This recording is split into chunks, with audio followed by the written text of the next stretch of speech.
Hello' guys, আজি বনাবলৈ লৈছোঁ বিলাহী আৰু মাছৰ আঞ্জা। তো ব'লক আৰম্ভ কৰোঁ।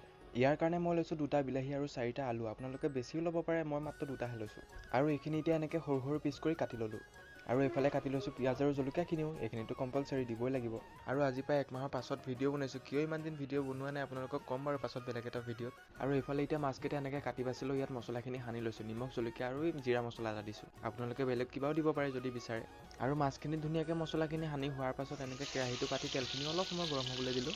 আৰু লাহেকৈ ইয়াত এপিচ এপিচকৈ সকলোখিনি মাছ তেলত ভাজি ল'লোঁ। আৰু ফাইনেলি এতিয়া আমাৰ মাছ ভজা হৈ গ'ল। দেখিছেনে আপোনালোকে বনাব জানিছোঁ নাই বাৰু? কমেণ্ট কৰি জনাবচোন। আৰু মাছখিনি ভাজি হোৱাত এতিয়া মাছৰ তেলতে পিঁয়াজখিনি এনেকৈ ভাজি ল'লোঁ। কিয় সৰুতে যে মাছৰ তেলে মাছ ভজা বুলি কিবা এটা ডাইলগ নাছিল জানো? আজি সেইটোকে কৰিলোঁ দিয়ক। আৰু পিঁয়াজখিনি ৰঙা হোৱাত এতিয়া মই লাহেকৈ অথনি কাটি থোৱা বিলাহী আৰু আলুকেইটা ইয়াত তেলত দি দিলোঁ। লগতে দি দিলোঁ নিমখ আৰু হালধিও। আৰু তাৰপাছত এনেকৈ অলপ সময় ভাজি ল'লোঁ। আৰু তাৰপাছত এনেকৈ অলপ সময় উতলাৰ পাছত ইয়াত লাহেকৈ মাছ কেইপিচ দি দিলোঁ। পিছে ৰাইজে কালাৰ বা